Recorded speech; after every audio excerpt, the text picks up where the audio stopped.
What happens when you take a haunted house movie, add a mixture of The Shining and the Amityville Horror, then make the whole thing take place in space? You'd have the initial concept for what would go on to become the 1997 sci-fi horror movie, Event Horizon. In 1994, up-and-coming English director Paul Anderson had gained a good deal of recognition for his first film, Shopping. Anderson was a huge video game fanatic, which led to him taking on the job of directing the 1995 action film, Mortal Kombat. With a $20 million budget, the film went on to gross over $122 million worldwide. Since Mortal Kombat was such a hit, Anderson was given all sorts of offers to direct, the biggest of which was to direct the upcoming X-Men movie. He declined all the offers because they were PG-13 films, and he was looking to do something very hard R. He joined with Paramount, and since Mortal Kombat was such a hit, they gave him full control over the movie he wanted to make, and how he wanted to make it. At the time, Anderson had been watching a lot of older classic horror films, like The Haunting and The Shining, so he decided he wanted to work on an unconventional ghost story film. He went looking through the scripts and stumbled upon one called The Stars, My Destination. After reading it, he decided that this was the movie he wanted to make. They took the script and gave it a major rewrite.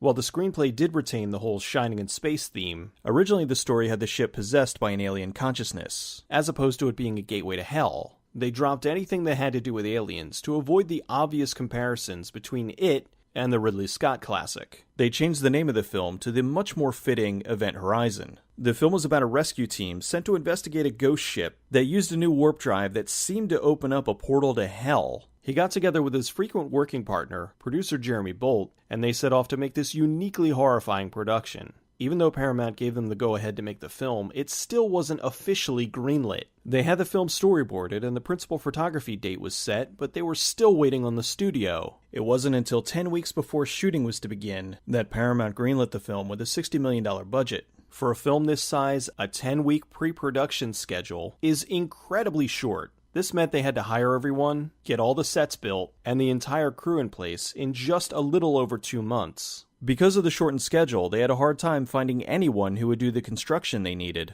They managed to get Joseph Bennett and his team to build the sets, for a larger price tag of course. For the main cast, they only needed a small but talented group of actors. They cast Lawrence Fishburne as Captain Miller, Sam Neill as Dr. Weir, Kathleen Quinlan as Peters, Jolie Richardson as Lieutenant Stark, Richard T. Jones as Cooper, Jack Noseworthy as Justin, Jason Isaacs as DJ, and Sean Pertwee as Smith. The entire film, with the exception of one scene, was filmed within the sets built on Pinewood Studios. Anderson wanted the film to have some running religious themes, so he based the design of the Event Horizon on the Notre Dame Cathedral in Paris, France. They took tons of photos, scanned them into the computer, and made changes as they saw fit. They loved the long main aisle, so they kept that as the ship's main hallway. The two towers they folded over to make wings, and the altar was where they placed the core. On the sides, the airlocks were positioned where there would be stained glass windows, and were labeled like the Stations of the Cross. Also, now with the towers folded out, the ship took on the shape of a crucifix. The ship had very Gothic architecture, with things like flying buttresses. The medical bay had steel pillars mimicking stone pillars. To add an extra level of weirdness to the design, some of the halls were shaped like coffins. The Event Horizon itself was inspired by the ghost ship The Flying Dutchman. They wanted to do as much of the film as possible with practical effects, so they went to great lengths to do so. The main hallway was actually 30 feet long that they placed a mirror at the other end to make it look even longer.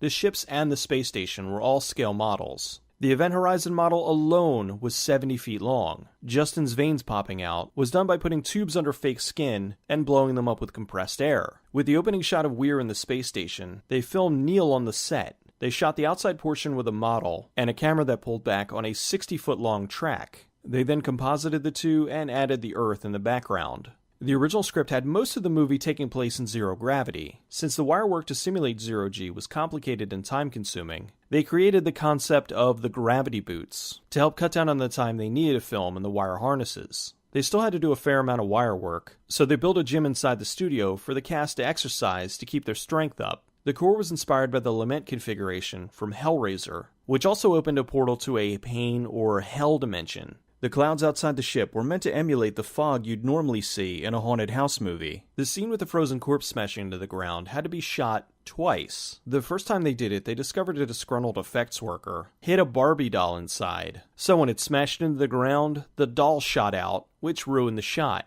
Inside the courtroom, the walls looked metal, but were actually painted rubber. The stasis tanks were cockpits from fighter jets that the art department modified. The blood in the light was actually just red tracing paper that they pulled with a fishing line. For the final sequence, Neil had to wear a full prosthetic bodysuit. For those days, he arrived on set at 3 a.m. for the 7 to 8 hours it took to apply. Towards the end was some more religious imagery, with Isaacs being flayed open and hung like he was crucified. The windows behind him were shaped like the ones from the cathedral. The cast did not like shooting the hell scenes because it felt like they were being douched with fake blood. About halfway through filming, the studio asked if the movie could be PG-13. Anderson declined, saying at this stage it would be impossible. They originally had a different opening for the film, with the crew, the Lewis and Clark, going on a zero-G mission. They had it storyboarded and everything, but it was too expensive to shoot. Anderson liked the part where a person gets shot out of the airlock, so they reworked that back into the script, with Justin being launched and Miller rescuing him.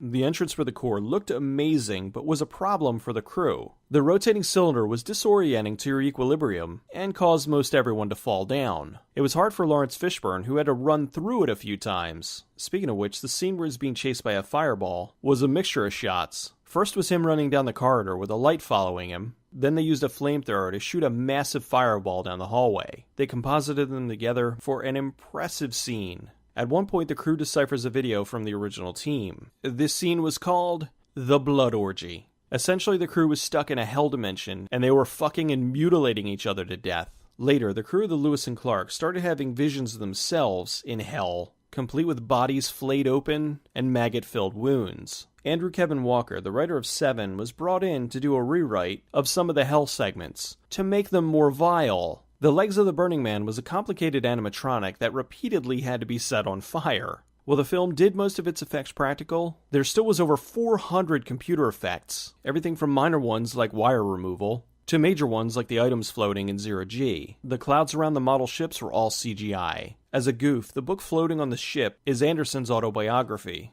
Anderson never liked the poster the studio chose. He thought the shot of Justin entering the core would have been much better. After a 90-day shoot, principal photography ended. However, Anderson needed some additional time for second unit shots. Paramount had already committed to a release date, and they pressured Anderson to shorten the time he had to work on his director's cut. The Directors Guild of America guarantees you 10 weeks to make your director's cut, but you can choose to waive that right if you want. Anderson was relatively new in Hollywood, and regrettably shortened his time to edit the director's cut to 6 weeks. He was still shooting second unit stuff for an additional 2 weeks, and in the end, he only had 4 weeks to assemble his director's cut. The first cut of the film ran 130 minutes. When the studio saw it, they hated it, but they wanted to put it in front of a test audience. Anderson tried to explain this was a horrible idea. Many of the effects weren't done, and the audio wasn't mixed. The studio insisted, and it came as no surprise that the test audience hated the film.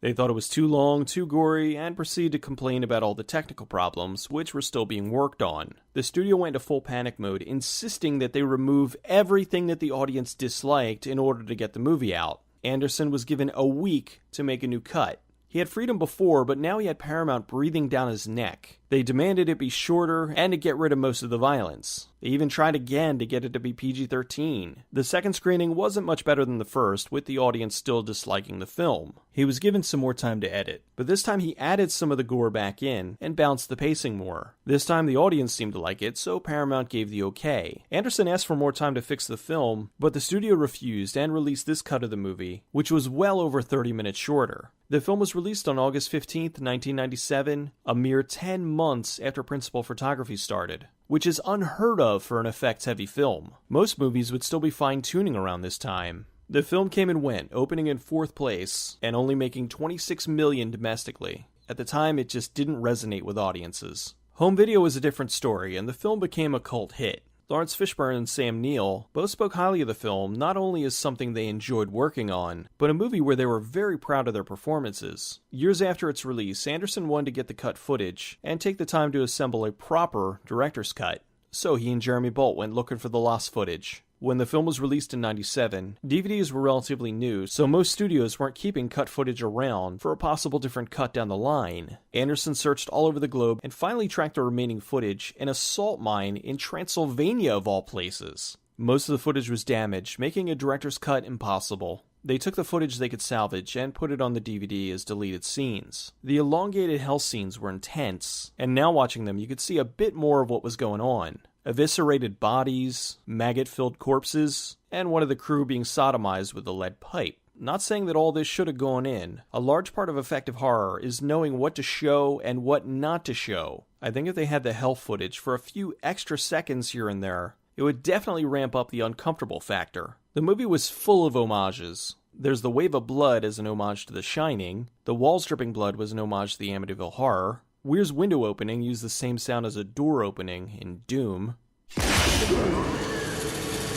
There's supposed to be an X-Wing somewhere in the antenna array, but I scoured the footage and could not find it. There was an homage to the crab walk from The Exorcist, of Dr. Weir coming down the ladder, but that was one of the things that got cut from the film. Some of the other stuff that was cut was a scene when Peter sees her son with open sores on his legs. In the extended cut, she looks away, and now the sores are bigger and covered in maggots. There was a crew member who had a stake driven through the back of his head, which knocked a tooth out. When they first arrived on the ship, Lawrence Fishburne finds the tooth floating in the hall. Weir's wife's suicide was much more graphic. It's not mentioned, but the Hell Dimension seems to have influenced the Chaos Space Marines of Warhammer 40k. The Marines live inside a warp and look mangled and twisted, kind of like the victims of the Event Horizon. The buildings and ships also share a similarly distorted Gothic architecture. The earliest mention of the Chaos Space Marines I could find was in the Chaos Codex, so if there's someone more knowledgeable with Warhammer lore, feel free to let me know if I'm wrong and this was the other way around. Who cares? Necrons are better anyway.